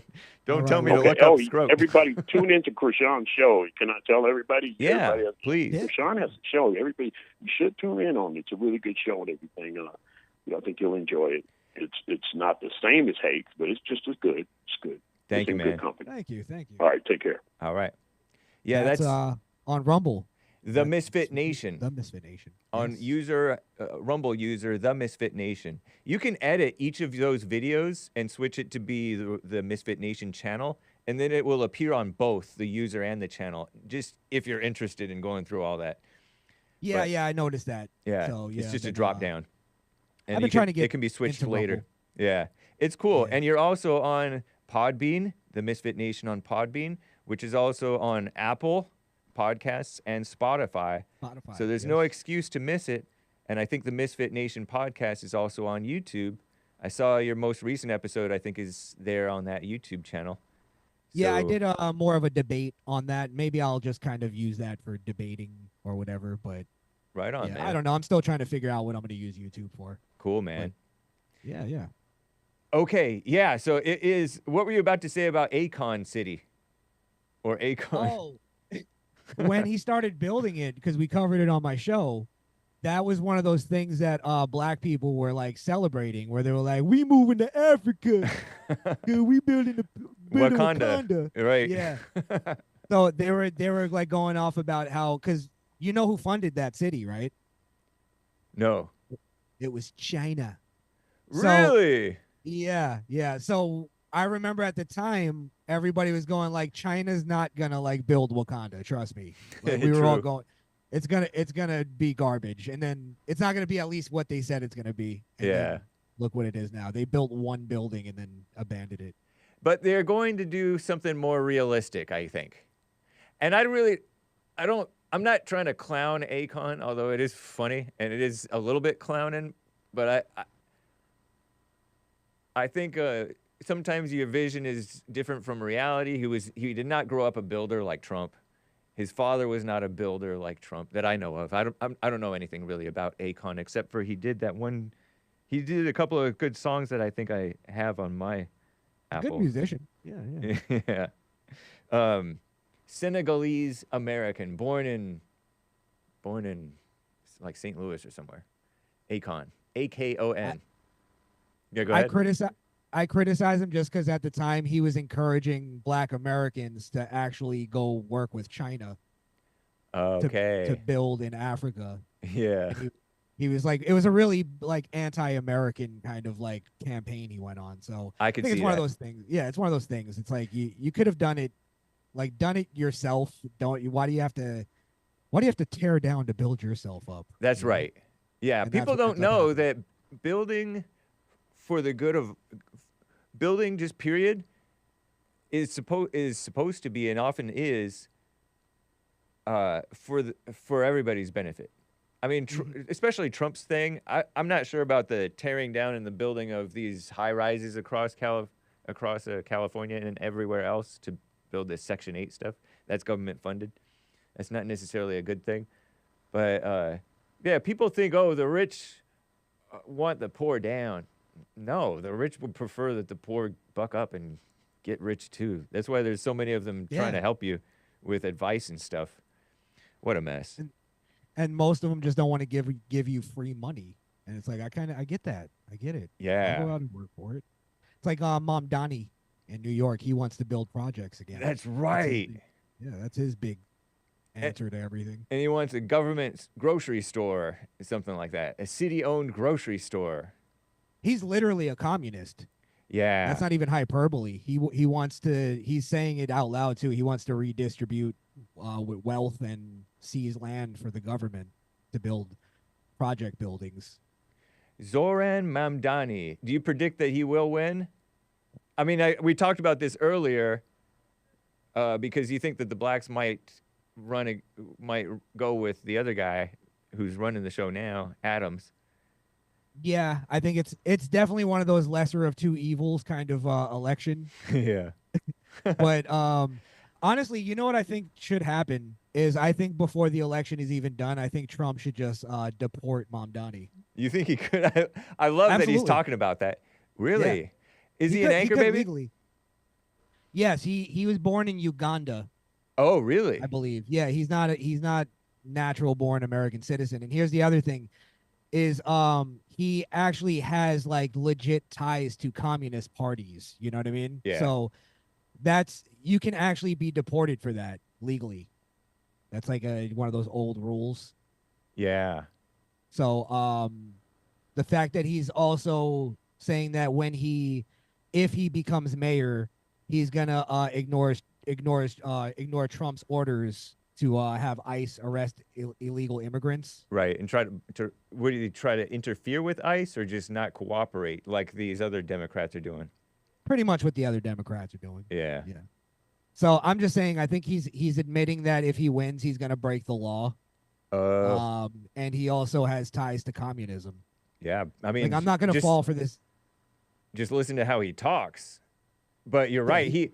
Isn't he a BMW Bolshevik or something like that? He posted that he was a BMW Bolshevik. I don't know saw that on X. Yeah, I didn't see that, but I wouldn't put it past Cernovich said that he saw it and it's real, but I don't know. Cernovich tends to be a pretty reliable source. I know he's connected to. He's a member of the Democratic Socialists of America, which I think that's their little trick into being communist without calling themselves communists. Right. It's funny that it's more socially acceptable to be a communist, though, than it is to be a Nazi, at least in the mainstream so-called world. But it's really unsurprising. Yeah, go ahead. Well, that's why a lot of people don't like. They say that I fall for the tricks that the Nazis weren't socialists. Right. When in reality, they're falling for the tricks because the Democrat socialists didn't want to be associated with the Nazis, and that their ideas were way closer to the Nazis than Americans, constitutionalist Americans. So they're falling for it, actually. You know what? I found the thing. Let me show you. Yeah, I saw something on my old screenshots of on my phone. Let me see if I can find this thing. Let's see if this is it. Cernovich posted on X. This is a screenshot of Cernovich's post from the 6th or so of July. Showing a screenshot of Zohran Mamdani saying our world can be a dark place, posting November 17th, 2020, purportedly, if this thing is real. But meeting these 6 stars was the shot of joy and belief we needed. And I've seen this guy kind of cry about being tired of correcting people's pronunciations of Indian females' names. Yet while each of these is special, writes Zohran Mamdani in 2020, none can do this alone, so please hit that follow and give them whatever time and money you can. We'll see you out there, your favorite BMW Bolsheviks. And a Bolshevik is a communist, right? And then it's like these guys in front of a Beamer, and they blocked out the license plate, but it's a fancy Beamer, and they're wearing red with gang signs and communist colors. Nasty. Jeez. A sick person. That's what that guy is. I saw this. Okay. Oh, man. Okay, so hold on. Oh, yeah, sorry. I'm 2024. trying to see the thing you were just posting. Okay, yeah. That's his thing. So there's these Beamer Bolsheviks, 2024-07. This is important for me. Okay. I'm going to paste these in too. Here's something that you said about communism. Sorry, I just went away from the Bolshevik Beamers, guys. I was just going to read this real quick. Bolshevik is a member of the majority faction of the Russian Socialist Democratic Party, which was renamed the Communist Party after seizing power in the revolution of 1917. Interesting. So, yeah, it is. It's communism. And you know what? To your point, and shout out to Mark who disagrees, but the Nazis were communists, Marx and Engels, racist, anti-Semitic. Oh, Lord, come on. Using communist language. German nationalists, anti-capitalist, socialist ideology, hated the bourgeois, hated homosexuals. National socialist, racist, anti-Semitic, hated homosexuals. USSR, abolished individual liberty. Nazi Germany, abolished individual liberty. Wow. Yeah, but this is kind of old news because the commies today, they switched their false values to pretend like they love the homosexuals, which is hate. And now they're anti-racist, which is also hate. And yeah, but I think the whole thing is that it's all based on like being able to kind of it's the racial identity thing or the identity thing period. That's what kind of oh, fuels interesting. communism. Whether you're racist or anti-racist, you're doing the Yeah. identity thing. It's just communists happen to see like, oh, wait a minute, we can get gays to support us, Right. so let's stop hating homosexuals. It doesn't mean they actually stopped. Yeah. They just see them They as, totally as didn't. pawns. No, yeah, they hate the gays because why else would you Ronnie Yolk is gross, by the way. Okay. Marxism is the root of Nazism, says this thing. And we don't really have time to get into all this, but this was just a screenshot of some stuff that I saw on X like a year ago. Funny. Anyway, I think that a lot of the people are evil. People are evil. It's human nature. That's all it is, Yeah. really. So we can move forward. And Zohran Mamdani is plainly evil. A total mama, by the way. Absolutely. Yeah. I say deport him. I'm all for it. And I think Nice. it also is I think one you'd of have to those- revoke his citizenship because he maybe have been naturalized. But we can do that, I think. Yeah, denaturalize him. Yeah. Well, that's where I think we should Trump should do it just to make that statement. Like, we're done with it. Right It's on. going to be like the 60s again when you bring up communism. Yes. Let's make it happen. Yeah. Let's get to XIAO, if that's how it's pronounced. First time caller out of San Diego, California. How do you pronounce your name? Yeah, you got it. It's XIAO. XIAO. XIAO. I like that name. And then Oh, you're good for that. Happy White History Month. You're live with Crishaun the Don of the Misfit Nation and Hake. Hey, yeah, I'm talking about communism. Do you believe, as a conservative, if, say, someone's parents escape China's communism, come to the U.S., but they're here illegally, and then they have a baby, does that baby have to be deported later on? Yeah, ideally, yes. If the mother does. If the mother is deported, then yeah. Yep. And do you believe that the COVID started from China and that China is actually actively planning to destroy us? I think Yeah, I think it accidentally degree, leaked from the lab, probably.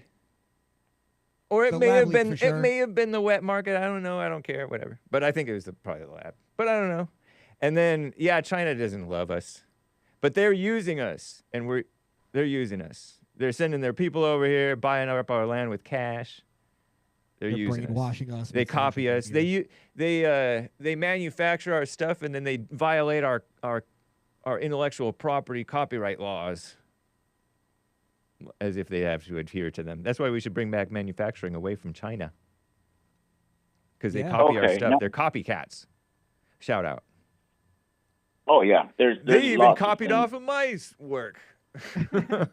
My Chinese friends. What? Not That's all of funny. them. Some of them did not. And it's kind of funny because in school I used to copy off the Chinese kids. Right. Now, why is it that say we and China have such a different ideology, and they're still there with their ideology, and we're still here? Who's right? Oh, interesting. I think neither of us are right, because you see America self-destructing going down the tubes if you look closely, and I hear that China's actually not doing that great either among themselves. And so it's a bunch of like lost people groping in the dark, trying to manage countries. We are still here. We're barely hanging on. I feel like China may last longer than us. I don't know. I think it was the two-child policy that really destroyed them. Yeah. Because now they have a like super old population and no young people having babies, and we're getting there too. So I Yep. think maybe that's part of the warfare. I getting think so us to too. not have kids too. Yeah. And like same question, like for a country like Iran that we just bombed, they are completely opposed, like ideology-wise, and they're saying, we are pillaging the earth and pillaging everyone else and enslaving and killing everyone, and so we should be destroyed. And so they're still there. And I've looked into like their approval ratings, if their people like them, and their actual approval ratings based on third-party statistics is that their people, about 40% approve of the government. And then I looked at our government, and about 40% of our government approves of Trump. So who's right here? Of our populace, huh? Yeah, interesting. Yeah, I couldn't say. I personally kind of like Iran. And I kind of always, ever since I saw those pictures of Iran when in the 70s when they were just kind of Western and nice, I've kind of liked them. And then I've heard different things, Iran and Syria, and some of them are, I don't know. I wish them well. Well, no. I think you're on a completely wrong path. Yeah, I know some Americans that are gullible like that. I don't think you've ever been. I have friends who've been gullible enough, and their relatives, as soon as they've gone back to visit for a week, they've ended up in jail for no reason. And well, I didn't say that. I don't mean that I necessarily like the leadership.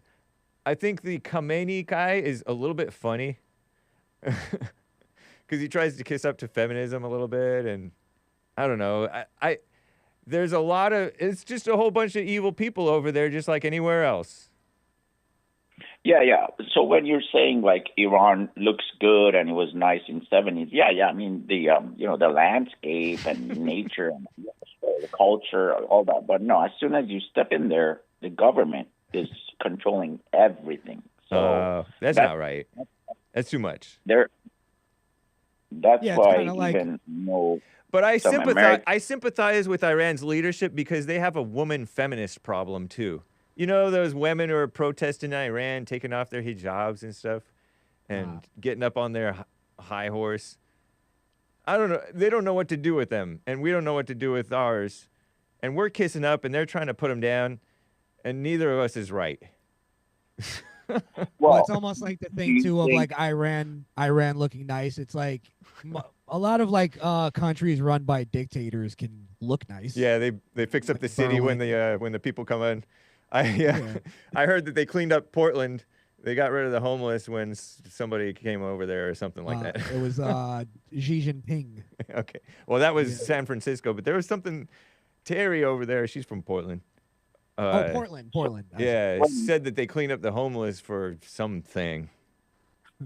So when you talk about feminism and our problem with that and their problem over other parts of the world with that, why is it that even here women are still not running the infrastructure? Or are they getting into that? They're not doing any of that at all. It's because they don't want to.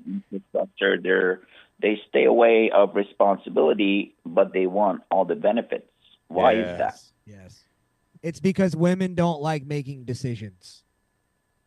But they do like the glitz and glamour of the decision. Go outside and tell that to, anybody, and they'll be upset at you. True. Yeah. They just want to be mad. I say it to my girlfriend all the time that women don't like making decisions. She gets mad, and I go, "Okay, where do you want to eat tonight?" She can't. Nice. She can't make a decision. That's funny. And I go, "See, there you go. Be mad all you want." And that's what it is, though. Is there's not enough men just going like, "All right, be mad all you want, but you're just not gonna. You're not making decisions. You're not fit for this job." What is their recourse, other than being mad and giving you an attitude? They have none. They have none. What is their recourse?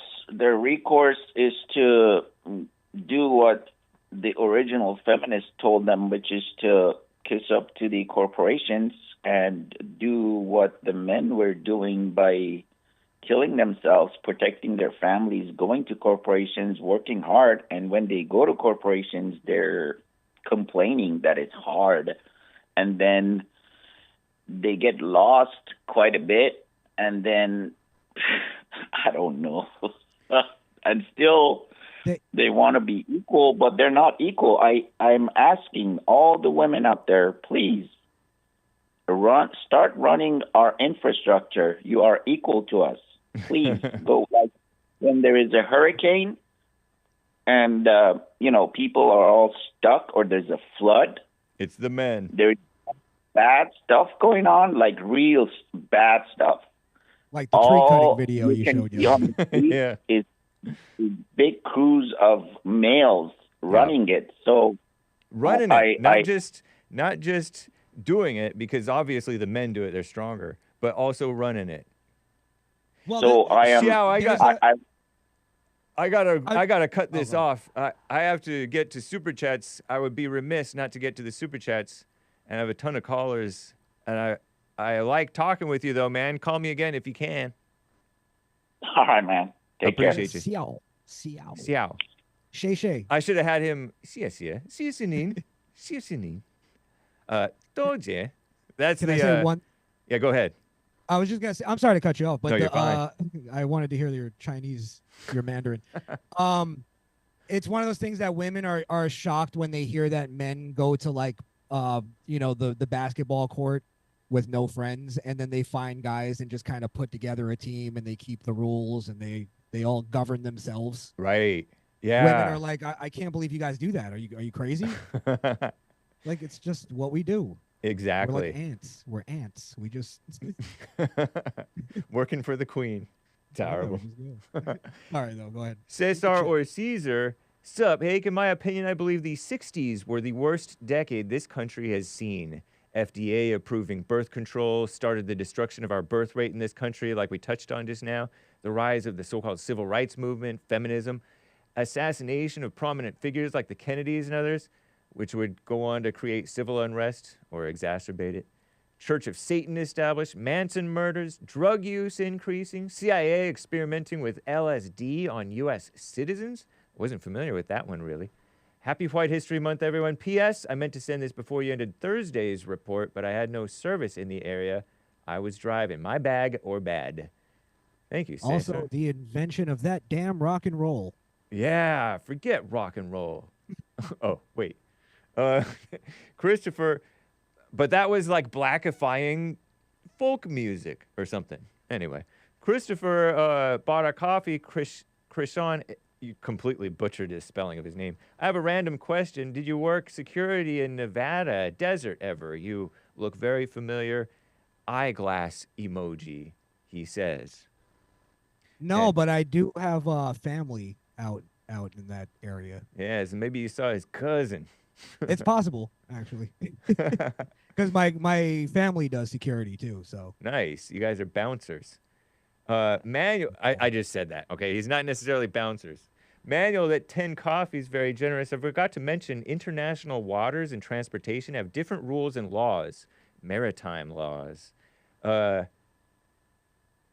remember you asked how J.P. Morgan was involved with Epstein.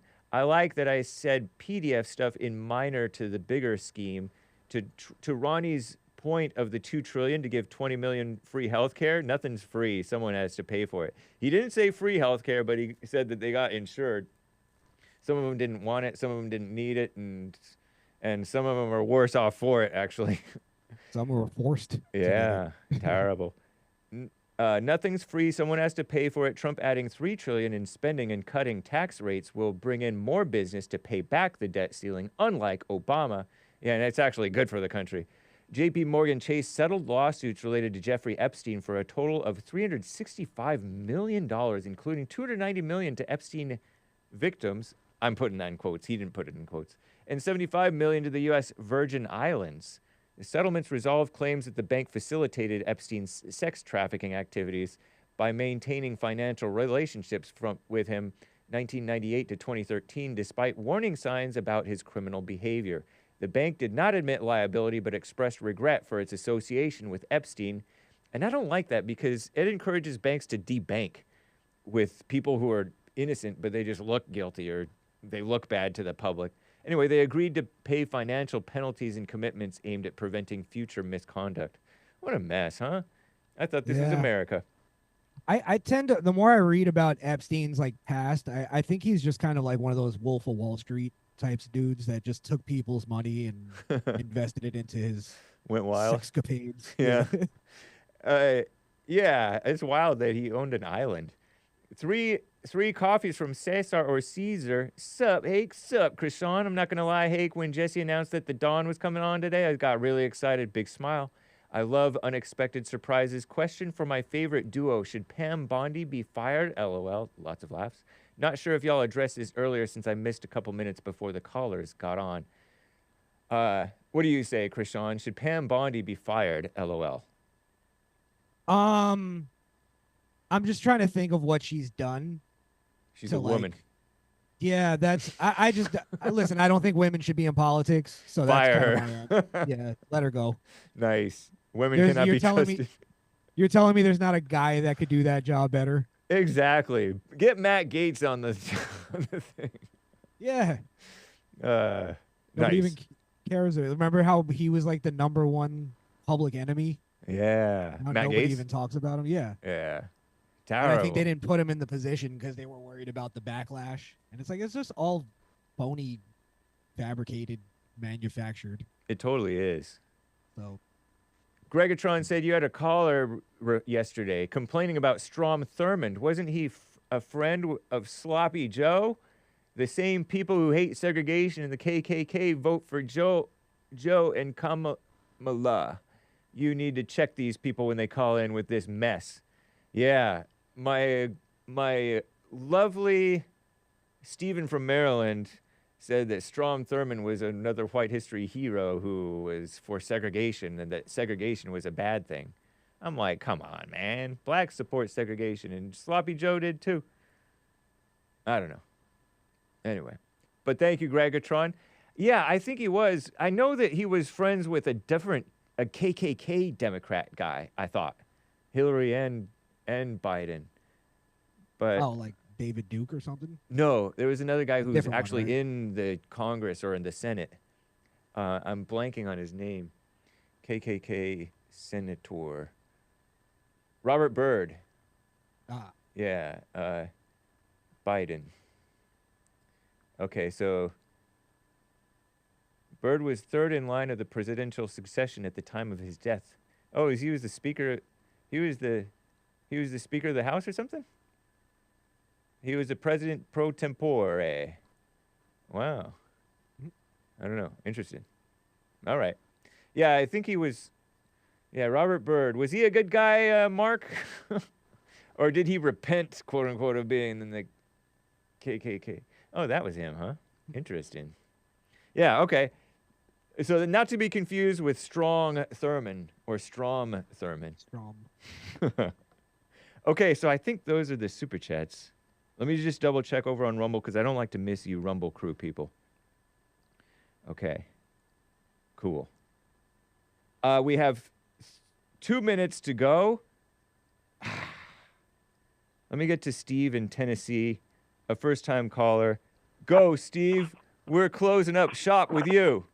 We have 1 minute and a half.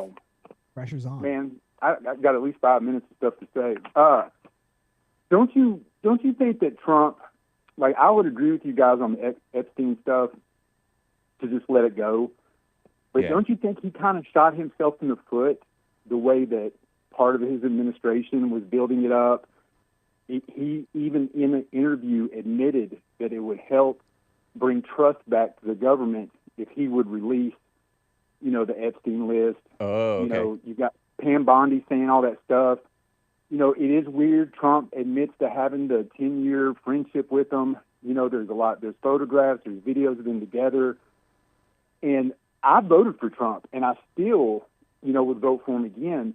Nice. But I have to say, man, like, it's this Epstein thing, for everybody, when he needed the votes, they were happy to build up. We're going to let it loose. We're going to tell everybody the truth. They didn't say that. And then he gets in, and then they didn't say that, though. They didn't say that. I think he did it to himself. I think you made that up in your head, and you got excited. He never said that. What do you mean? Trump never said we're gonna let it go and we're gonna do like that. He No, said he that he was in an gonna take a interview- look. You can see the interview. He was interviewed where he was asked about the JFK files. I gotta Yes, wrap it up. and I he gotta didn't- get out of here. I just realized. Thank you, man. Interesting Okay. final point. Take care, Stephen Y'all and Marilyn. figured. All right. Yes, Oh, dude. you got me. I just say go look at the actual clip and you'll see that Trump didn't actually promise anything. Nice.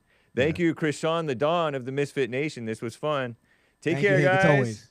Much Peace love. in the Middle East, or at least in your hearts. Bye, guys. The Fallen State up next. Still MAGA. Still.